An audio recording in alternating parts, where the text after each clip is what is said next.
29 अक्टूबर 2010 को मुंबई के बेहद पॉश इलाके के एक बड़े रिजॉर्ट में एक हाई प्रोफाइल शादी हो रही थी। पूरा इलाका रोशनी से नहाया हुआ था। एक के बाद एक महंगी गाड़ियों से गेस्ट उतरकर रिजॉर्ट के अंदर जा रहे थे। ये शादी थी श्रेयन देवानी और एनी देवानी की। देश विदेश से बड़ी बड़ी हस्तियों ने इस शादी में शिरकत की थी। लेकिन ये शादी खुशियों की नहीं बल्कि शुरुआत थी एक ऐसी मर्डर मिस्ट्री की जो कभी सुलझ नहीं पाई। श्रेयन देवानी भारतीय मूल का ब्रिटिश बिजनेसमैन था। ब्रिटेन में श्रेयन के परिवार की गिनती जाने माने बिजनेस घरानों में होती थी। वहीं एनी देवानी भारतीय मूल की थी और स्वीडन के बेहद अमीर घराने से ताल्लुक रखती थी। क्योंकि दोनों ही परिवार इंडिया से थे, इसलिए उन्होंने श्रेयन और एनी की शादी के लिए मुंबई को चुना। 2010 की इस ग्रैंड वेडिंग की चर्चा भारत से लेकर ब्रिटेन तक हुई। मुंबई में धूमधाम से शादी करने के बाद श्रेयन और एनी वापस ब्रिटेन लौट गए। उसके बाद दोनों हनीमून के लिए साउथ अफ्रीका गए।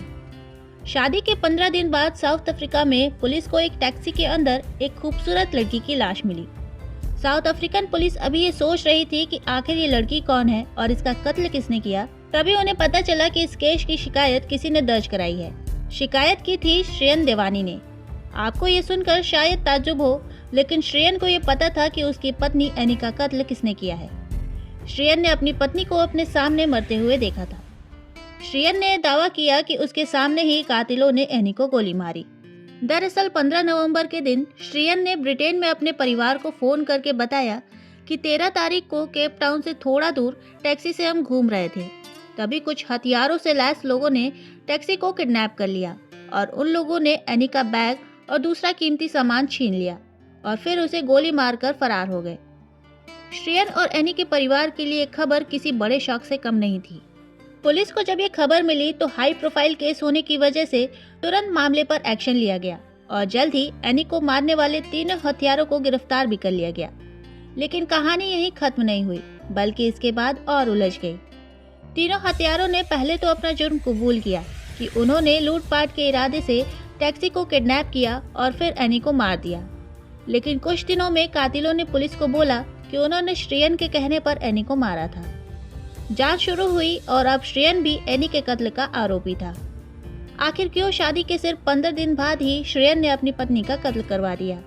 हर कोई ये जानना चाह रहा था कि क्या वाकई श्रेयन एनी का कातिल है, और अगर हाँ तो फिर क्यों उसने एनी को मार दिया।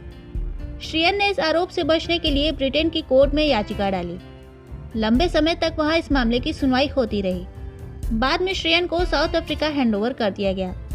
सुनवाई में पता चला कि श्रेयन और एनी के बीच शादी के बाद से ही लड़ाइयाँ होने लगी थी। एनी जब भी क्वालिटी टाइम बिताने के लिए श्रेयन से कहती तो वो टाल देता।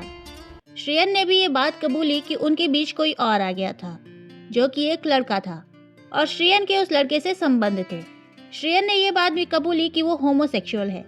जिस रात एनी का किडनैप हुआ उसे ठीक पहले जब श्रेयन और एनी रेस्टोरेंट में खाना खा रहे थे तो वहाँ पर भी उनके बीच लड़ाई हुई।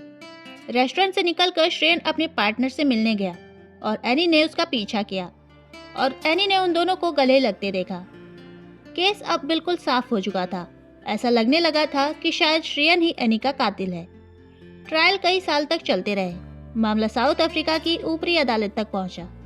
लेकिन सालों के ट्रायल के बाद 2014 में श्रेयन को बरी कर दिया गया, क्योंकि श्रेयन पर एनी के कत्ल के इल्जाम साबित नहीं हो पाए।